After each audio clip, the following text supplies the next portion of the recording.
Oh my gosh, I can't even believe that October's over. I feel like it was like 2 weeks ago that I was excited for October reading, and now it's November. And then it's gonna be the end of the year. That is why this is a somewhat ambitious November reading hopes video. TBR, if you will, but I don't like that kind of pressure. So these are the books I hope to read in November, or at least by the end of the year. I'm sure more will be added. God help us all. So the first book I hope to read in November is one I actually started in October and was reading with a little life, and that is What If It's Us? This is a book that I am buddy reading with my sister Malia for Sister Book Club. I was really excited because I got to go to their event and meet Becky and Adam, and it was the most magical experience of my life, and they signed it and I love it. I love it so much, but I really am enjoying this book so far. You know, I love me some queer lit, but it's not, I think they made a really good point at their event. This isn't just like a gay romance. That's not the intention of this book. This book is way more than that, and it's a romance. And I think that we need to get to the point where we're not just, where romance is romance, and it doesn't just have to be seen as that. That was something that they really emphasized at their event, and I was appreciative of that. I think that we need to start shaping our vernacular to where we don't have to define what type of romance it is.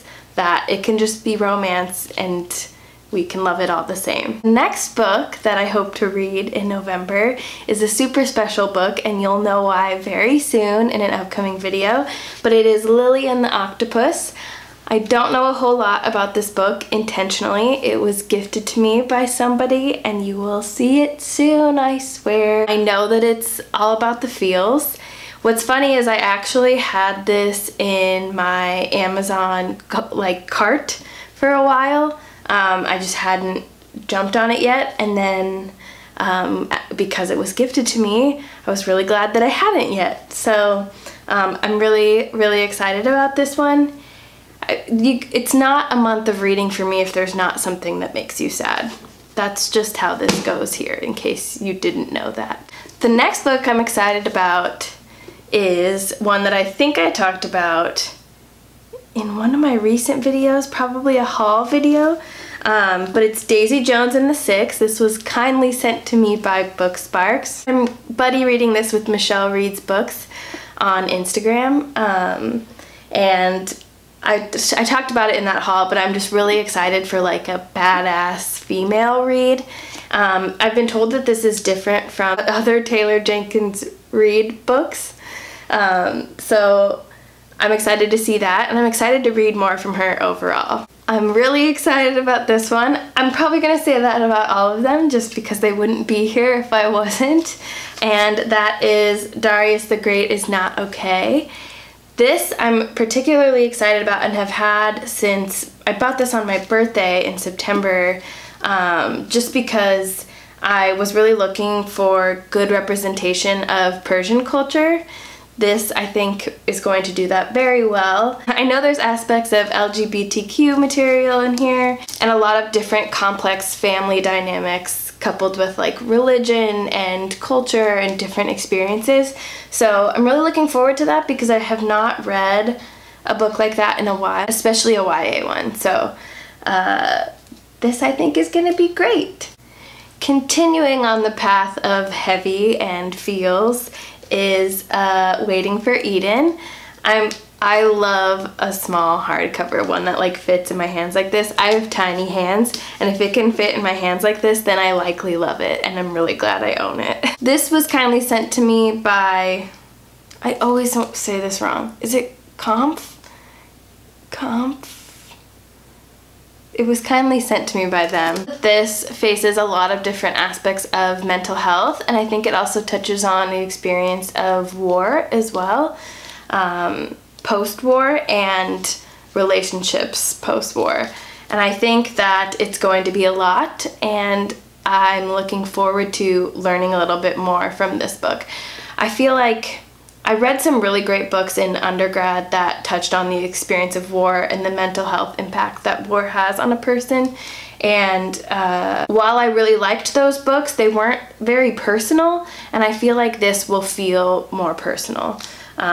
So really looking forward to that experience. I've seen this next one around on a couple other channels for a while, and I know that it was recently or is being made into a movie. I'm not sure. Or is currently, because it says it on the freaking cover, but it's The Miseducation of Cameron Post. I actually don't know a ton about this, but the people that have been recommending it are people that I generally trust when it comes to books. I believe that it has a female-female romance or a bisexual romance.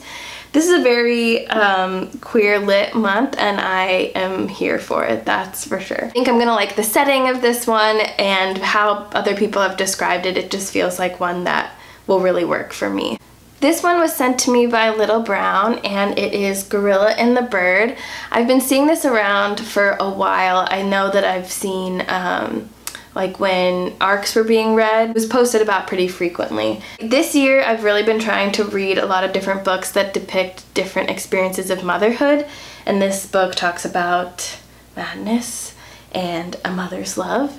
So my kind of book. I'm excited to hear about the different mental health aspects of this. I really like reading about like abnormal behavior and those kind of aspects of psychology and mental health.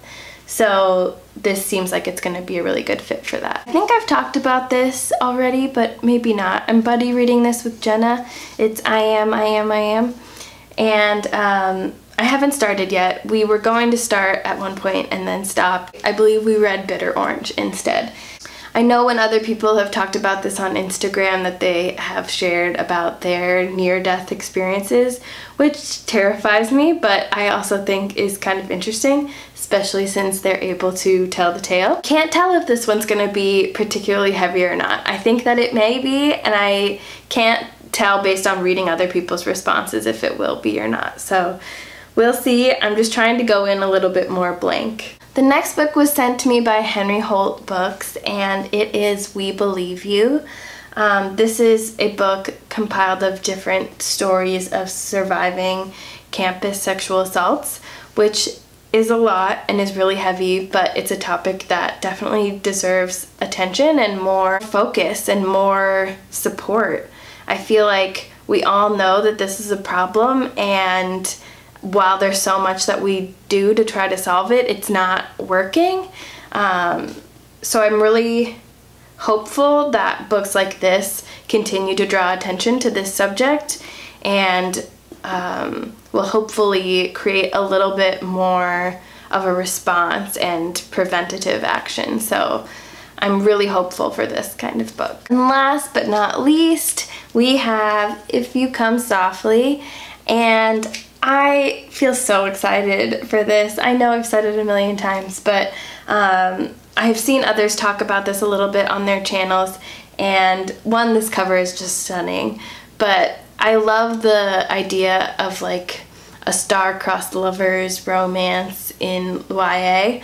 I don't know why. I feel like I haven't read many like that. I know they exist, but that's not generally what I'm drawn towards. I feel like this is a little bit deeper than that, and I like that it will touch on the different aspects of different cultures and races and backgrounds. I think that that is particularly important, and I can't wait to get into it. When I posted about this, a lot of people had a really strong response to it, so that's generally a good sign in my experience so far on Bookstagram. I also think I recently talked about how I got a Kindle for my birthday, and because of that, I've been dabbling into the NetGalley world a little bit more, and the three that I hope to read are You Are the Everything, which I just finished this morning, Pulp, and Long Live the Tribe of Fatherless Girls.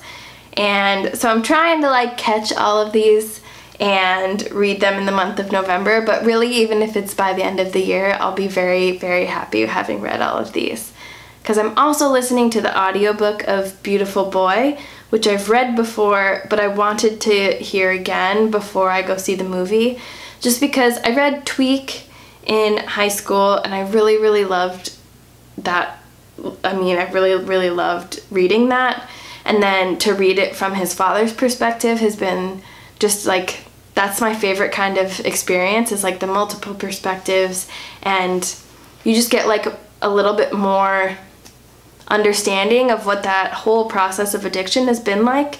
And I don't know, I like that, and I want to experience that before going to see the movie. Because you put Steve Carell and Timothée Chalamet in a movie, I'm gonna see it, hands down. But those are all of my reading hopes for November, or at least before the end of the year.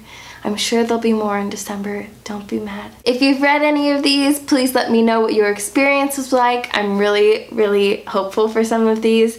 So if you liked some more than others, please let me know. And that's all I've got. All of my social info is listed down below. All of the books are going to be listed down below. And that's it. See you in the next one.